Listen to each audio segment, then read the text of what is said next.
Hello बच्चों, welcome back to GS simplified. इस channel में मैं आपको एक्सप्लेन कर रही हूँ हिस्ट्री सब्जेक्ट क्लास 6 का। तो चैप्टर 1 तो मैं आपको ऑलरेडी एक्सप्लेन कर चुकी हूँ विद एनसीईआरटी क्वेश्चन आंसर। तो जिसने भी मेरी पहले की वीडियो नहीं देखी है, चैप्टर 1 नहीं पढ़ा है, तो प्लीज मेरी चैनल पे चेक कर लेंगे, आपको पहला चैप्टर मिल जाएगा what, where, how and when वाला। इसमें एनसीईआरटी के क्वेश्चन आंसर भी हैं विद एनसीईआरटी की ईच एंड एवरी लाइन मैंने आपको हिंदी में एक्सप्लेन की हुई है। सो हम चैप्टर नंबर 2 स्टार्ट कर रहे हैं। तो बिना टाइम वेस्ट किए स्टार्ट करते हैं। So let's get start. यह है आपका chapter number 2, from hunting gathering to growing food. जो लोग थे, मैंने चैप्टर फर्स्ट में आपको मैं थोड़ा सा क्विक रिवीजन करा देती हूँ। चैप्टर फर्स्ट में हमने पढ़ा था कि जो लोग थे उस समय पे हंटिंग गैदरिंग करते थे, फिर उसके बाद से कहाँ कहाँ पे रहे थे, लोगों ने मूवमेंट किया था, क्यों किया था, क्या क्या डिफिकल्टीज आई थी, ठीक है। और पूरा हमें पास्ट का के बारे में कैसे कैसे पता लगता है, किन किन चीजों के बारे में, किन किन चीजों की हेल्प से पता लगता है, ये सारी चीजें हम डिस्कस की थी। अब इस चैप्टर में हम पढ़ने वाले हैं कि जब हंटिंग गैदरिंग जब कर रहे थे लोग, उसके बाद से उन्होंने फूड को ग्रो करना कैसे सीखा। तो एक यहाँ पे स्टोरी दी हुई है, तुषार नाम का लड़का है, उसकी स्टोरी को पहले हम रीड करते हैं। ओके, तो तुषार की ट्रेन जर्नी के बारे में पढ़ेंगे हम। तो Tushar was going from Delhi to Chennai for his cousin wedding. जो तुषार था वो दिल्ली से कहाँ जा रहा था, चेन्नई जा रहा था अपनी कजन की शादी में। They were traveling by train and he had managed to squeeze into the window seat। यहाँ पे बस स्क्वीज का मतलब है दबाना। मैं बता देती हूँ, लाइन को एक्सप्लेन कर रही हूँ। वो जो थे, मतलब तुषार तो था, उसके साथ कोई और भी था, अभी हम नीचे पढ़ेंगे उसके साथ और कौन था। तो लोग बाय ट्रेन जा रहे थे, ट्रेन से ट्रेवल कर रहे थे। और जो तुषार था वो काफी मैनेज करके, मतलब थोड़ा सा एडजस्ट करना पड़ा उसको, कहाँ पे, विंडो सीट में बैठने के लिए। स्क्वीज मतलब दबाना, मतलब दब के थोड़ा सा हम नहीं हो जाते, थोड़ा एडजस्ट करते हैं अगर हमें दिक्कत होती है कहीं, बिल्कुल वैसे ही।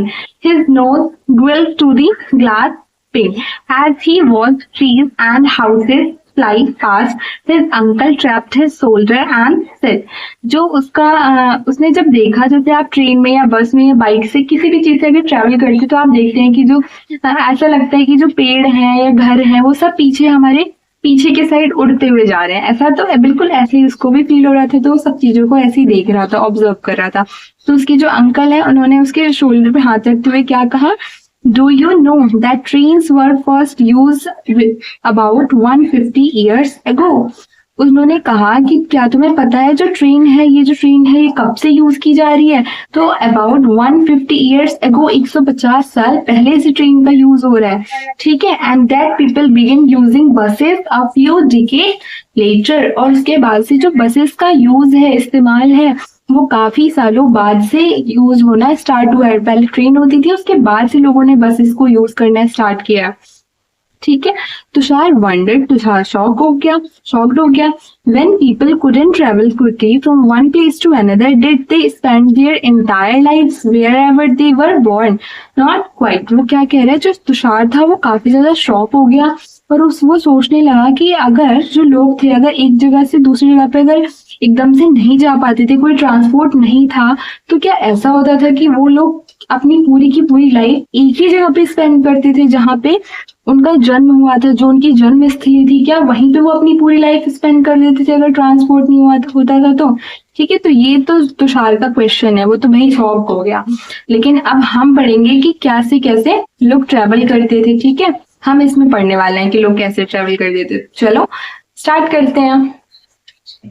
ओके बेटा, तो आपका क्या टॉपिक है ये, The earliest people, why were they on the move? जो earliest people थे, जो पहले के लोग थे, वो एक जगह से दूसरी जगह पे क्यों मूव करते थे। Why they were on move, वो क्यों मूवमेंट करते थे, मतलब एक जगह से दूसरी जगह पे क्यों जाते थे। तो क्यों जाते थे, तो we know about people who lived in the subcontinent as early as 2 million years ago।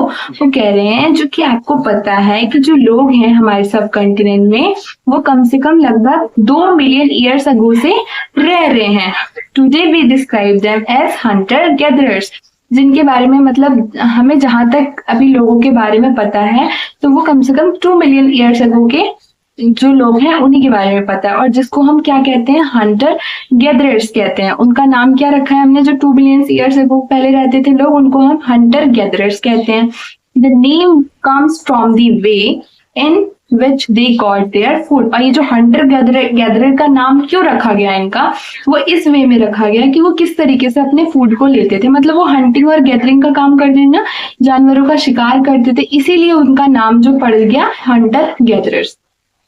Generally they hunted wild animals, जो वो क्या करते थे, वाइल्ड एनिमल्स को, जंगली जानवरों को हंट करते थे। कॉड फिश एंड बर्ड्स, ठीक है, मछलियों को, चिड़ियों को पकड़ते थे। Gather fruits, roots, nuts, seeds, leaves, stalk and eggs, ठीक है, वो रूट्स वगैरह, सीड्स वगैरह, फ्रूट वगैरह, लीव्स एंड ऑल, इन सारी चीजों को क्या करते थे, गैदर करते थे, ठीक है, इकट्ठा करने का काम करते थे।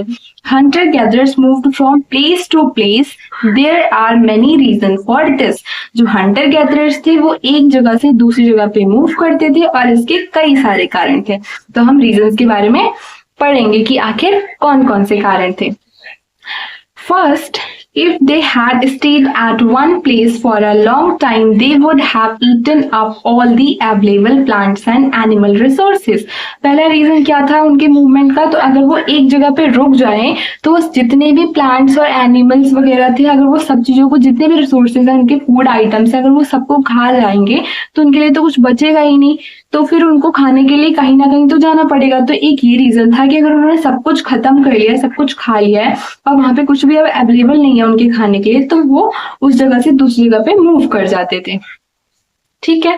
फिर क्या है, therefore they would have had to go elsewhere in the search of food। वही चीज बताई इन्होंने कि इसलिए उनको दूसरी जगह पे जाना पड़ता था फूड की सर्च में, ठीक है। फिर क्या है, second animal move from place to place. जो सेकंड रीजन है कि जो लोग थे वो एक जगह से दूसरी जगह पे मूव करते थे, वो क्या रीजन था उसका, तो either in search of small prey और in the case of deer and wild cattle in search of grass and leaves.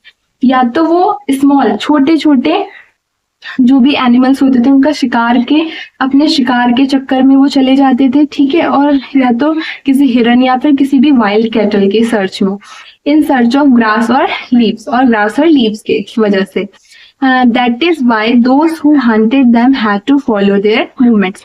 इस वाले उसमें क्या कह रहे हैं, जो सेकंड रीजन था तो वो ये था कि जैसे अगर वो शिकार करते थे, किसी जानवर का शिकार, उनको कोई शिकार दिखा, जैसे हिरन दिखा उन्हें, ठीक है, तो वो हिरन का पीछा करते करते करते करते वो एक जगह पे दूसरी जगह पे पहुंच जाते थे और उन्हें पता भी नहीं चलता था। उसके जो भी वो क्या करते थे, उसकी हरकतों को फॉलो करते करते, उसके मूवमेंट को फॉलो करते करते उनके पीछे पीछे पीछे पीछे जाते रहते थे और फिर एक जगह से दूसरी जगह पे वो मूव कर जाते थे और उनको पता भी नहीं चलता था।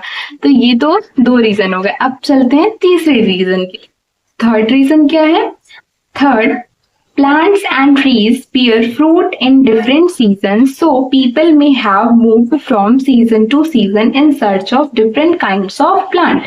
थर्ड रीजन में क्या कह रहे हैं कि जो प्लांट और ट्रीज थे, कि कोई प्लांट और ट्री होता है उस पे मतलब एक सीजन के टाइम पे उसमें फ्रूट आता है। जैसे मैंगो की अगर मैं बात करूं तो उसमें समर सीजन में ही फ्रूट आता है, ठीक है। तो जो लोग थे उनको एक जगह से दूसरी जगह पे मूव करना पड़ता था सीजन टू सीजन। मतलब अगर इस सीजन में, जैसे समर के सीजन में मैंगो यहाँ पे एक प्लेस पे, अगर इस प्लेस पे मैंगो अभी हो रहे हैं समर सीजन में, तो वो इस जगह पे अभी रुके हुए हैं। फिर उसके बाद से अगर समर सीजन में, फिर समर सीजन जैसे ही खत्म हो जाएगा, विंटर सीजन में, रेनी सीजन में किसी और जगह पे चले जाएंगे जो उस समय का फ्रूट होगा, ठीक है, इस तरीके से। फिर क्या है, फोर्थ रीजन क्या था, तो people, plant and animals need water to survive. लोगों को, प्लांट्स को और एनिमल्स को, सबको वाटर चाहिए सर्वाइव करने के लिए।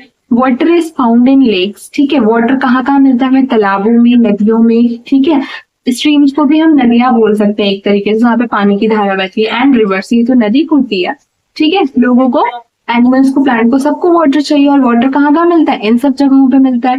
While many rivers and lakes are perennial. Perennial का मतलब क्या है, with water throughout the year, वो नदी जहाँ पे पूरे साल पानी रहता है। तो अदर्स आर सीजनल, और कुछ क्या होती है, सीजनल होती है, जो एक सीजन में सूख जाती है, दूसरे सीजन में भर जाती है। People living on their banks would have had to go in search of water during the dry season। Winter and summer. वो क्या कह रहे हैं कि जो लोग सीजनल वाली रिवर्स के बैंक पे रहते हैं, मतलब किनारों पे अगर रहते हैं, तो वहां पे अगर पानी खत्म हो जाता है तो उनको पानी की सर्च में, पानी की वजह से दूसरी जगह पे मूव करना पड़ता है ड्राई सीजन। और ड्राई सीजन के कौन कौन से एग्जाम्पल इन्होंने, विंटर और समर।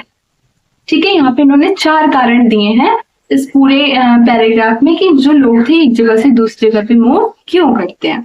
तो बेटा अब हम जो ये सेकंड टॉपिक है आपका कह रही है, how do we know about these people, ये वाला जो है ये मैं पार्ट सेकंड में कंप्लीट करूंगी, क्योंकि बहुत ज्यादा वीडियो लंबी हो जाएगी, आप लोग बोर हो जाओगे। अगर आप लोग को अगर अच्छा लगता है मेरी वीडियो तो आप लोग बोलोगे तो मैं एक ही वीडियो में ज्यादा पढ़ाने की कोशिश करूंगी, ज्यादा पार्ट्स नहीं बनाऊंगी। ओके, अगर आपको मेरा अच्छा लगा हो एक्सप्लेनेशन तो please do like, subscribe and share. Thank you.